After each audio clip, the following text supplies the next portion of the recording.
Assalamualaikum warahmatullahi wabarakatuh. Waalaikumsalam. Kawan-kawan media sekalian, terima kasih atas kehadirannya ya. Kita mau update RRT yang melakukannya Bala RRT ya, Barisan Pembela Roy Rismon Tifa, karena kami adalah kuasa hukumnya. Ada beberapa agenda yang ingin kami share ya, sesuai dengan spesialisasi kami masing-masing, mulai dari Mahkamah Konstitusi, perkembangan di Mahkamah Konstitusi, kemudian berita yang kami dengar bahwa ini sudah ada pelimpahan kembali ya dari penyidik ke kejaksaan setelah mereka kemudian memperbaiki mungkin surat mereka ya atau hasil penyidikan mereka. Kemudian kami juga mau mengupdate soal surat Irwasum. Kemudian ada juga ke PPID Polda Metro Jaya ya. Kemudian ada juga kami menunggu pemanggilan saksi dan ahli kami yang sudah kami ajukan juga. Jadi kami mengajukan saksi dan ahli tahap 3. Ada Ferry Amsari di situ, ada yang Bonaprapta ya, Ganjar Laksmana Bonaprapta, kemudian bahkan ada ahli ada kemudian Said Didu ya kan, kemudian ada Aceng Rohendi, Muhammad Kirzin, Doni Handri Cahyono, kemudian ada juga Mbak Wuri ya, Wuri Handayani dari Solo dan lain sebagainya. Jadi kami terus memperkuat saksi dan ahli dan tidak tahu bagaimana mekanismenya di Polda Metro Jaya ini ketika surat itu sudah diterima dan katanya mau dijadwalkan, tapi kemudian sudah dilimpahkan kembali. Sejujurnya kalau kita hitung-hitung jadwal ya, sejak pelimpahan tanggal 13 Januari atau tanggal 14 Januari sepertinya udah banyak sekali lewatnya, sudah 1,5 bulan lewatnya, tetapi ya sudahlah, kita ikuti saja. Yang jelas kami sendiri ya merasa siap, merasa yakin, tetapi tetap kami mengupayakan bahwa karena itu hak kami ya, bukan permintaan ya, tapi kita mendesak SP3 itu bukan karena mau restoratif justice bagaimana ditudingkan atau dituduhkan oleh beberapa kelompok yang tidak paham. Karena alasan untuk dihentikannya penyidikan itu ada 10 minimal di dalam KUHP yang baru, sehingga pasal 24 ya. Jadi kami minta salah satunya adalah alasannya demi hukum. Dan kenapa? Karena sudah terjadi pelanggaran undang-undang sejak awal. Proses penyelidikan dan penyidikan terhadap kasus ijazah palsu di Polda Metro Jaya ini sudah melanggar hukum, yaitu melanggar Undang-Undang nomor 31 tahun 2014 tentang perlindungan saksi dan korban pasal 10 yang sudah pernah kita sebutkan. Dan juga penghentian penyelidikan itu melanggar peraturan Kapolri nomor 10 tahun 2009. Dan kemudian fakta bahwa kasus ini bergulir dan kemudian ada 2 orang yang diberikan SP3, kita tidak mempermasalahkan. Yang kita mempermasalahkan adalah ditegakkannya hukum, karena SP3 itu dimulai dari pencabutan laporan polisi, kan begitu. Untuk terbitnya SP3 salah satu syaratnya adalah laporan polisi harus dicabut. Nah, kalau laporan polisi dicabut, maka ya otomatis tercabut semua karena dalam satu nomor. Ada yang bilang, wah ini kan individual responsibility. Kita tidak bicara tentang tanggung jawab individualnya. Yang kita permasalahkan adalah administrasi penyelidikan dan penyidikannya. Kalau administrasinya satu ya bubar, seperti yang dikatakan ahli pidana Azmi. Dia mengatakan kalau mau dilakukan penyelidikan dan penyidikan lagi ya silahkan, tapi dengan bikin LP baru, kan begitu. Jadi itu yang kami ingin garis bawahi, dan ini menurut kami ya banyak sekali kecerobohan penyidik dalam melakukan proses penyidikan ini. Nah, itulah sebabnya kami kemudian mengirim surat ke Irwasum. Lalu kemudian ada yang mengatakan dengan sok tahu mengatakan, waduh bodoh sekali di Bala RRT, kok mengirim suratnya ke Irwasum. Nah, itu mereka nggak paham. Ya kita paham kalau minta menghentikan penyidikan ya ke penyidik. Cuman yang kita bicara itu adalah governance, ya, governance penyidikan kasus ijazah secara umum, baik di Bareskrim Mabes Polri maupun di Polda Metro Jaya. Makanya kita mintanya ke Inspektur Pengawasan Umum Mabes Polri sana, yang wilayah kerjanya seluruh Indonesia dan kemudian bosnya pengawasan. Itu yang ingin kita tegakkan adalah good governance, clean government dalam proses apapun.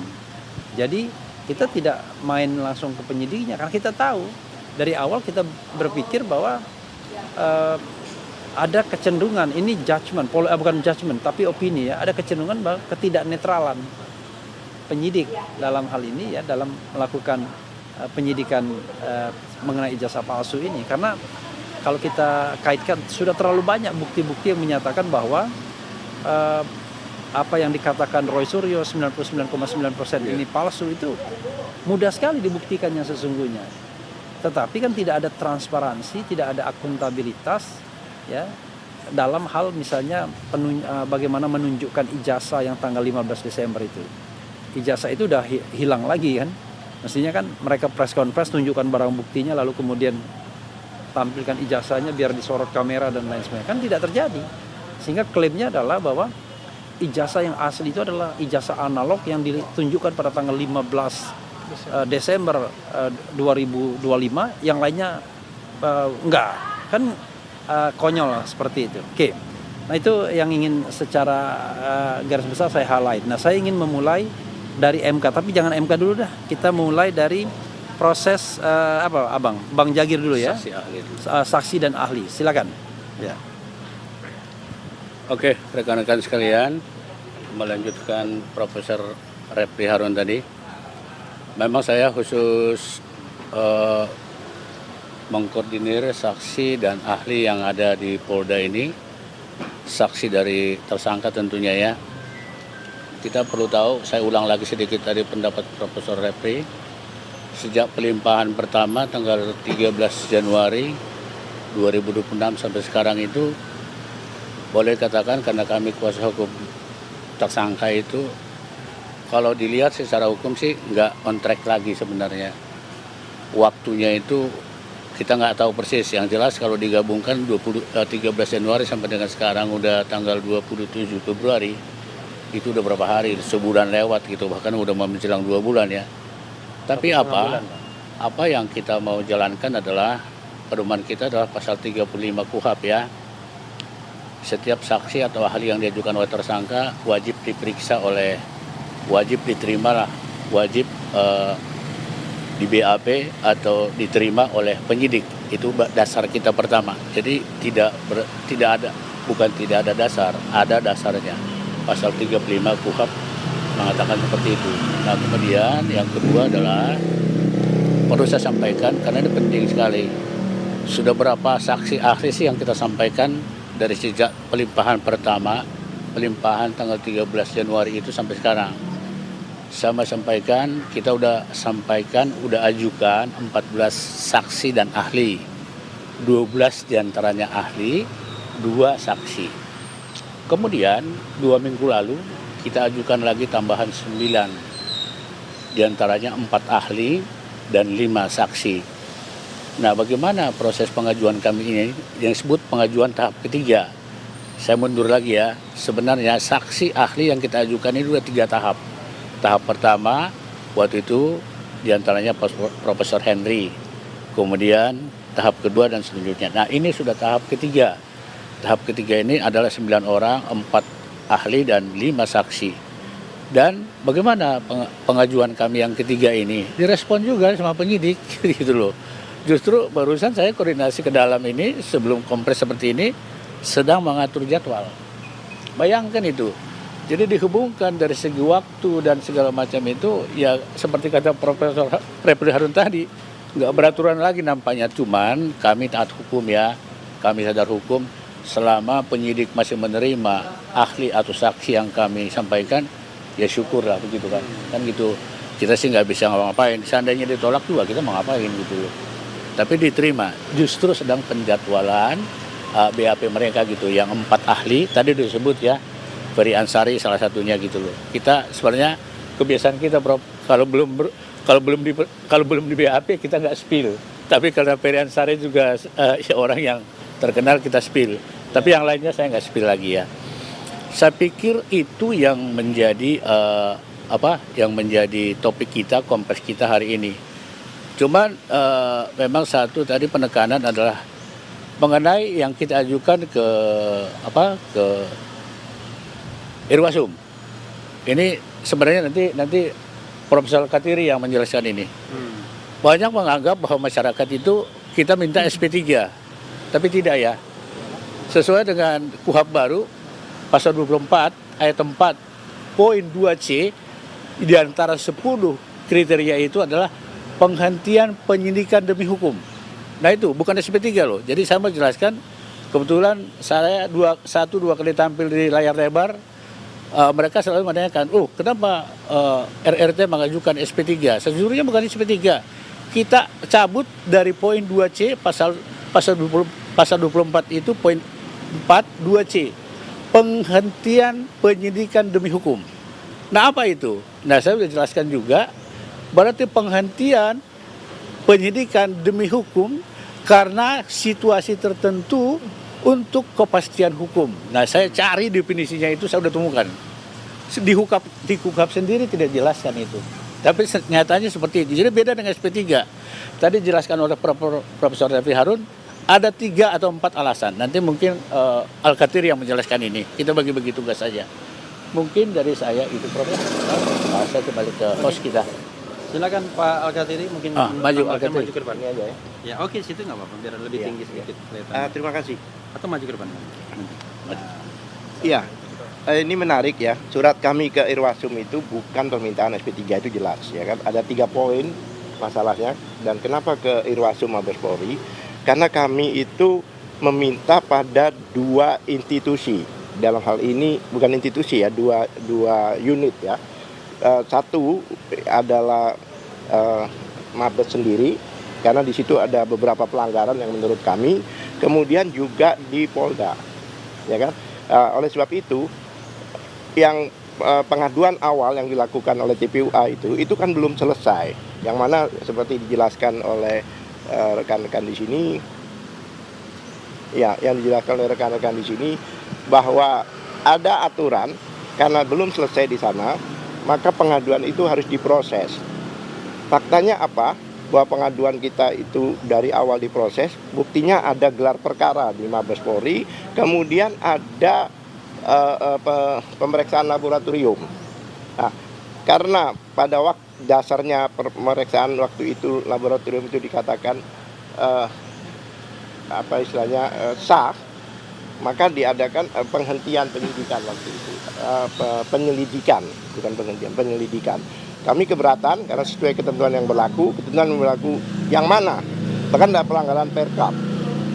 Tapi yang menarik, kenapa kami mengajukan ke Irwasum dan sebagainya, karena 3 orang ini, RRT ini pada waktu ke Jogja bersama TPUA sebagai saksi, yang mana di Undang-Undang Nomor 31 2014, Undang-Undang PSK, Perlindungan Saksi dan Korban, jika ada pengaduan atau laporan lebih dulu, itu harus diselesaikan sampai tuntas, sampai inkrah, baru dilaporkan.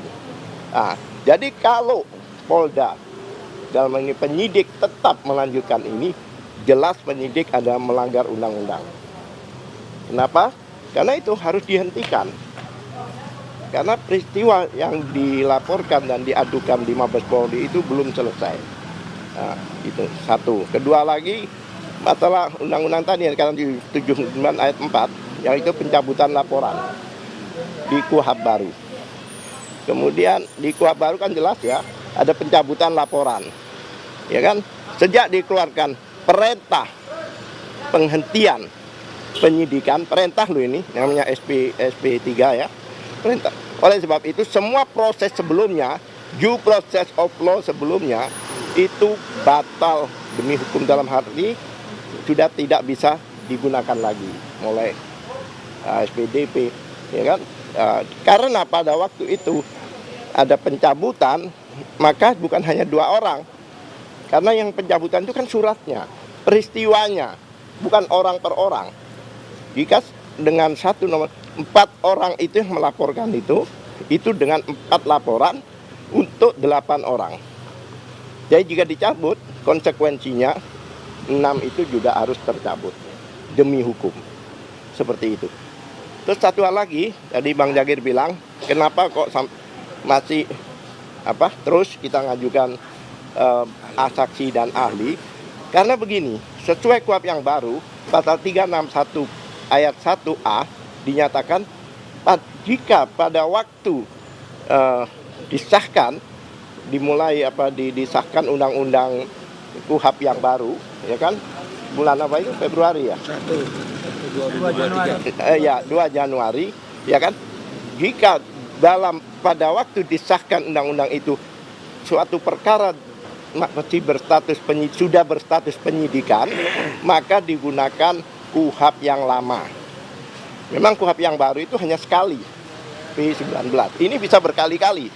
Ini masih lama ini, ya kan? Masih lama. Kemudian banyak hal ya. Coba bayangkan 709 surat bukti, ratusan saksi, kemudian ahli puluhan, dikatakan belum lengkap. Kami tidak yakin ini bukan masalah kelengkapan, tapi unsur-unsur dalam pasal-pasal itu yang mungkin dilihat oleh jaksa masih belum bisa dikenakan. Kan itu. Oke. Terima kasih. Ya, Ramdan mau nyampaikan sesuatu? Mungkin update terserah. Oke, saya ngupdate dulu sebentar ya. Jadi, seperti kawan-kawan ketahui, ada permohonan kita ke Mahkamah Konstitusi ya, MK. Itu permohonan itu sudah masuk pada perbaikan permohonan, dan nanti kami berharap akan ada pemeriksaan persidangan. Nah, dalam pemeriksaan persidangan itulah nanti akan ada pemerintah, DPR, dan kemudian ada juga mudah-mudahan ahli dan saksi kami nanti bisa diminta dihadirkan. Tapi yang paling penting adalah bahwa message kami adalah bukan soal RRT saja, tetapi bagaimana pasal-pasal di dalam KUHP dan Undang-Undang ITE itu tidak digunakan untuk mengkriminalisasi 3 kelompok ini, yaitu akademisi, peneliti, dan aktivis. Kenapa begitu? Karena kebetulan memang yang mengajukan adalah RRT atau TRR ya, Tifa, Roy, dan Rismond, karena pemohon pertamanya Dr. Tifa. Dan mereka bisa dikualifikasikan sebagai 3 klaster tersebut, sebagai aktivis iya, sebagai peneliti iya, sebagai akademisi iya, karena mereka juga mengajar ya, baik pernah maupun masih mengajar. Nah, karena itu kami meminta agar ini betul-betul diperiksa. Coba bayangkan, seperti saya misalnya ngomong di rakyat bersuara, diundang sebagai narasumber, tiba-tiba diadukan, disomasi dan lain sebagainya. Kan menurut saya orang-orang seperti itu justru akan merusak demokrasi kita. Karena demokrasi itu adalah kesediaan untuk berbeda pendapat. Jadi kalau Anda tidak mampu dan tidak mau berbeda pendapat, tidak mau berdebat, ya jangan mau berdemokrasi. Tidak boleh menggunakan institusi ini untuk menjerat orang setiap saat. Nah, itulah sebabnya kami maju ke Mahkamah Konstitusi agar kemudian pasal-pasal itu diinvalidasi, ditumpulkan, dilumpuhkan, agar tidak digunakan lagi untuk menjerat para akademisi, para peneliti, dan para aktivis ya, baik itu dalam KUHP yang lama yang masih mungkin dipakai dengan azas lex favorio, kemudian bisa juga KUHP yang baru, dan kemudian juga Undang-Undang ITE. Nah, terakhir saya ingin tambahkan bahwa klien kami RRT, Roy, Rismond, dan Dr. Tifa itu sudah diperiksa sebagai ahli di Pengadilan Negeri Surakarta di Citizen Lawsuit, dan itu diterima. Artinya apa? Artinya mereka memang direcognize sebagai ahli, diakui sebagai ahli. Jadi kalau selama ini ada yang kemudian mengunderestimasi bahwa kegiatan mereka kegiatan yang tidak ilmiah dan lain sebagainya, sudah terbantahkan sendirinya dengan mereka diterima sebagai ahli di sidang Citizen Lawsuit yang intinya adalah membuktikan ijazah Jokowi juga. Dan terakhir adalah tanggal 24 Februari kemarin Dr. Tifa, dan kemudian 1 pekan sebelumnya adalah Roy Suryo dan kemudian juga Rismond Sianipa. Nah, itu update dari kami ya. Mudah-mudahan ini bermanfaat. Silakan kalau ada pertanyaan, kalau enggak kita tutup. Soal temuan terhadap salinan dari KPU itu? Iya, sebenarnya itu maunya disampaikan Mas Roy sebenarnya. Sayangnya Mas Roy agak berhalangan. Dr. Tifa juga banyak menemukan itu juga sebenarnya. Tapi yang jelas begini, secara umum ya, kalau kita lihat antara satu salinan dan salinan lainnya itu ada beberapa masalah kan. Misalnya gini, ada dugaan bahwa pejabat yang tertera di situ, dekan Fakultas Kehutanan misalnya, tidak lagi menjabat pada masa itu, salah satunya. Yang kedua adalah misalnya tidak ada tanda tangan pada tahap, tidak ada tanggal, padahal Undang-Undang Nomor 30 Tahun 2014 tentang administrasi pemerintahan sudah diundangkan. Jadi paling tidak dalam pasal 73 ayat 4 ya kalau nggak salah, 73 ayat 4 itu memang harus ada tanggalnya. Nah, kalau 2014 tidak ada tanggalnya, kita maklumi barangkali Undang-Undang Administrasi Pemerintahan belum berlaku, karena kalau nggak salah Oktober itu baru berlaku. Tetapi 2019 harusnya ada. Itu dua. Yang ketiga, yang ditemukan Bonateo misalnya NIP. NIP-nya itu ada yang NIP yang angkanya sedikit, padahal sesungguhnya harusnya sudah pakai NIP yang panjang. Jadi banyak sekali kejanggalan-kejanggalan. Dan sebenarnya ada satu hal yang belum saya bisa ungkapkan, itu luar biasa. Mudah-mudahan kalau memang bukan rezeki kita ya, mudah-mudahan kalau memang benar-benar ini ada seorang saksi mahkota yang mau bersaksi tentang apa yang dilakukan soal bukan ijazah tapi skripsi, ya kan? Anda tahu kan? Jadi karena ini kan kita bicara tentang menduga, ya kan? Karena menduga itulah kemudian kita mengatakan belum ada kebenaran absolutnya. Tetapi misalnya kita mengatakan dugaan ijazahnya palsu, dugaan bahwa skripsinya itu dibuat bukan skripsi yang bersangkutan, itu kan sudah menjadi bagian wacana kita, wacana RRT kan, begitu. Apalagi? Cukup ya? Oke. Jadi mudah-mudahan nanti kita akan update kalau ada Mas Roy ya dan Dr. Tifa juga bisa mengupdate. Salah satu lagi yang ingin saya tambahkan, yang kicking juga sebenarnya seperti ditemukan oleh Dr. Tifa, spesimen antara spesimen itu banyak sekali, tapi kita bisa membuat 3 besaran spesimen yang berbeda. 3 besaran. Satu dari 3 lembaga yang resmi ya. Satu spesimen yang dikeluarkan oleh Dirtipidum Bareskrim Mabespori pada tanggal 22 Mei ketika Brigjen Juhandani melakukan press conference, kita melihat bahwa yang dikeluarkan itu adalah ijazah yang ada garis tengahnya itu ya, yang ada seperti belahan gitu, 2 lagi lipatan, dan kemudian seperti ada yang sesuatu yang katakanlah melebar gitu ya, bleber gitu ya. Nah, kemudian yang kedua adalah spesimen yang dikeluarkan oleh KPU atas permintaan Bonatua. Itu beda, nggak ada lagi yang garis-garis itu semua, beda. Tapi di antara KPU pun ada perbedaan juga, gitu. Kemudian yang ketiga adalah spesimen yang dikeluarkan yang katanya ijazah analognya di gelar perkara khusus tanggal 15 Desember. Menurut klien kami ya, yang memang punya keahlian seperti Mas Roy misalnya, itu berbeda. Menurut Dr. Tifa juga berbeda. Nah, kalau satu saja berbeda, maka ya tidak justified lagi untuk mengatakan bahwa tidak mungkin semuanya asli. Pasti ada yang palsu atau semuanya palsu. Nah, ini adalah taraf dugaan. Ketika kita melakukan pembelaan seperti ini, kalau ada yang mengadukan dia nggak paham tentang bagaimana tugas advokat, bagaimana kemudian yang kita kritik adalah lembaga bukan perseorangan dan lain sebagainya. Itu saja, makasih ya. Mudah-mudahan bermanfaat. Wassalamualaikum warahmatullahi wabarakatuh. Waalaikumsalam warahmatullahi wabarakatuh. Mbak Refli, berarti kalau yang kedatangan hari ini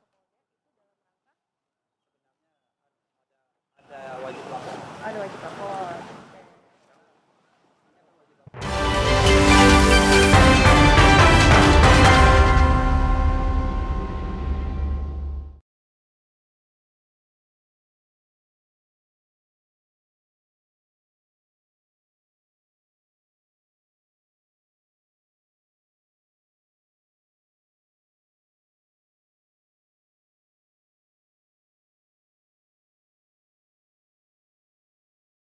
Misalkan Dr. Tifa ya, tadi saya diminta mendampingi beliau.